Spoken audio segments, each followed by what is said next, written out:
Hi hello ഇന്ന് എല്ലാ കാര്യങ്ങളും വളരെ സ്ലോ ആയിട്ട് ചെയ്താൽ മതി എന്നുള്ളൊരു ദിവസമാണ്. കാരണം ഇന്ന് സൺഡേ ആണ്, ആർക്കും എവിടെയും പോകാനില്ല, ഞാനും എവിടെയും പോകുന്നില്ല, എല്ലാവരും വീട്ടിൽ തന്നെ ഉണ്ട്. അതുകൊണ്ട് കുറച്ചധികം വർത്തമാനമൊക്കെ പറഞ്ഞ് പതുക്കെ പതുക്കെ ഓരോന്ന് ചെയ്താൽ മതി.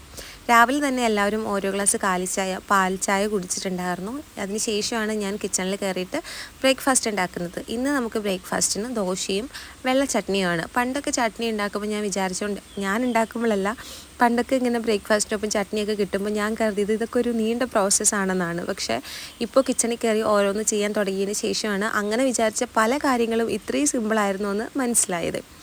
ചട്നി ഞാൻ ആദ്യം തന്നെ റെഡിയാക്കി വെച്ചു. അതാകുമ്പോൾ ദോശ ചൂടോടെ ചുട്ട് കഴിക്കാമല്ലോ. ദോശ ഓരോന്നായിട്ട് ഞാൻ ചുട്ടെടുക്കുന്നുണ്ട്. അതുപോലെ തന്നെ അത് കാസറോളിലോട്ട് മാറ്റി അപ്പോൾ തന്നെ അത് അടച്ച് വെച്ച് കഴിഞ്ഞാൽ ചൂടോടെ നിൽക്കുമല്ലോ. അപ്പം ആവശ്യാനുസരണം ഓരോരുത്തർക്ക് വന്ന് എടുത്ത് കഴിക്കാം.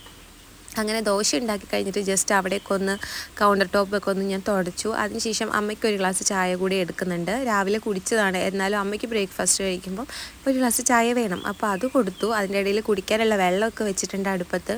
ഇതൊക്കെ ഞാൻ ആദ്യം ചെയ്യുന്നതാണ്. കുടിക്കാനുള്ള വെള്ളമൊക്കെ സാധാരണ ദിവസങ്ങളിൽ, ഇന്ന് പിന്നെ കുറച്ച് പതുക്കെ ചെയ്താൽ മതിയല്ലോ എന്ന് വിചാരിച്ചിട്ട് അതൊക്കെ പതുക്കെയാണ് ചെയ്തത്. ഈ ഇഞ്ചിയും വെളുത്തുള്ളിയും ഞാൻ ചതച്ചെടുത്തത് ഇന്ന് പോർക്ക് കറി ഉണ്ടാക്കുന്നുണ്ട്. അപ്പോൾ അതിന് വേണ്ടിയിട്ടാണ്. മസാലകളൊക്കെ ചൂടാക്കി ഇഞ്ചിയും വെളുത്തുള്ളിയൊക്കെ ഇട്ട് കല്ലുപ്പൊക്കെ ഇട്ട് നമുക്കിത് വിറകടുപ്പിലോട്ട് വെക്കാം.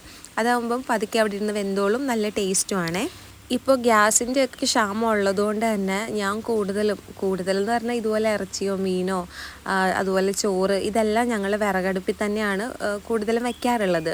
ഗ്യാസ് ലാഭിക്കാൻ വേണ്ടിയിട്ട് കൂടെയാണ് കേട്ടോ.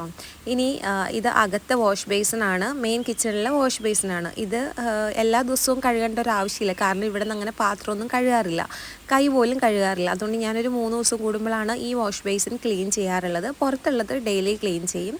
എൻ്റെ അനിയൻ എഴുന്നേറ്റ് വന്നിട്ടുണ്ടായിരുന്നു. ഞങ്ങൾക്ക് ഓൾറെഡി ബ്രേക്ക്ഫാസ്റ്റ് കഴിച്ചതാണ്. ഇത് അവന് വേണ്ടിയിട്ടുള്ള ദോശയാണ് ഞാൻ ഈ എടുത്തുകൊണ്ടിരിക്കുന്നത്.